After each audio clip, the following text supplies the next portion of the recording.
Good morning बसा बसा. तर मुलांनो, आज 8 मार्च, आज कोणता दिवस आहे तुम्हाला माहिती आहे का? 8 मार्च दिवशी आपण कोणता दिवस म्हणून साजरा करतो सांगा बरं. सर मी सांगू का? हा सांग सांग सांग पिंकी, तू सांग.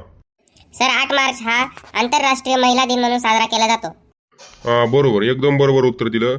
तर पोरांनो, मला एक सांगा, 8 मार्च हा दिवस आंतरराष्ट्रीय महिला दिन म्हणून का साजरा केला जातो? याच्याबद्दल तुम्हाला काही माहिती आहे का? किंवा नेमकं कमून 8 मार्चलाच का साजरा केला जातो बुवा? नाही सर, तेवढं काय माहित नाही 8 मार्चला कमून करतात म्हणून. मला माहित होतं तुम्हाला नसून माहीत, पण चला मी सांगतो आता तुम्हाला. किंवा 8 मार्चला आंतरराष्ट्रीय महिला दिन कमून साजरा करतात.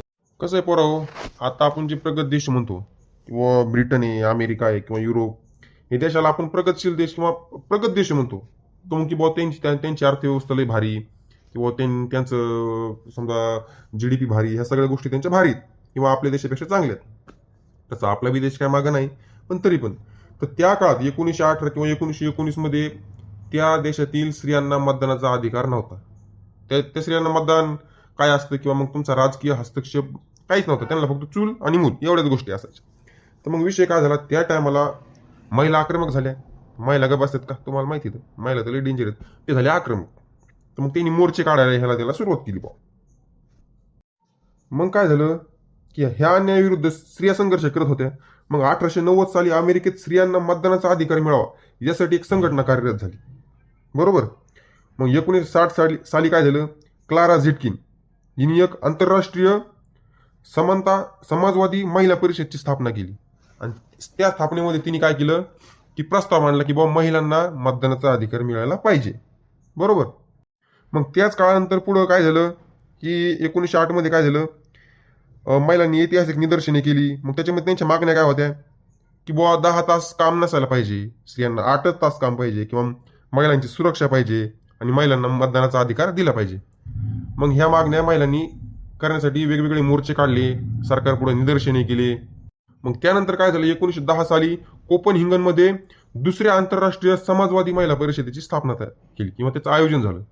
मग ह्या परिषदेमध्ये काय झालं की 8 मार्च 1908 ह्या ऐतिहासिक निदर्शनाच्या स्मरणार्थ हा दिवस जागतिक किंवा आंतरराष्ट्रीय महिला दिन म्हणून साजरा केला जावा, असं कोणी क्लारा झिटकिन ह्या महिलेनी प्रस्ताव दिला. आणि तो नंतर त्याच्या दुसऱ्या वर्षी पास पण झाला, अमेरिकेमध्ये पास झाला.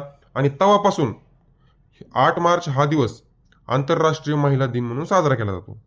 तुम्हाला समजलं पोराव आता? तर मग पोराव, तुम्हाला आता समजलं ना की 8 मार्च कोण महिला दिन साजरा करेल, की आपल्या याच्यामध्ये सोसायटीमध्ये किंवा समाजामध्ये महिलांना अव्वल स्थान मिळण्यासाठी, किंवा मग बराबरीचे हक्क मिळण्यासाठी, स्त्री पुरुष समानता मिळण्यासाठी आपल्या देशातल्या महापुरुषांनी वेगवेगळे संघर्ष केलेले आहेत. ते पण आपण विसरता कामा नये. आणि समाजामध्ये आपण स्त्रियांना दुय्यम वागणूक अजिबात द्यायची नाही. स्त्रिया ह्या आपल्या खांद्याला खांदा देऊन काम करतात. कोणत्या क्षेत्रात पोरी मागत सांगा तुम्ही? आज प्रत्येक क्षेत्रात पोरगी पुढे किंवा पोरासोबतच आहे. आज पायलट बनती पोरगी, आभाळात चालली, तुम्हाला सांगतो चंद्रावर पुरी चालल्या, जॉब करतात, विमान हाणतात, रेल्वे हाणतात. अरे सगळंच काम करतात ना पुरी. आज PSI IPS सकट पुरी झाल्यात. अरे पुरी कुठंच कमी नाहीत रे तुमच्यापेक्षा पोराव. त्याच्यामुळं इथून पुढं समाजात स्त्रियांचा मान राखायचा, स्त्रियांना दुय्यम वागणूक द्यायची नाही. पोराव, तुम्हाला सांगतो मी, नीट राहायचं.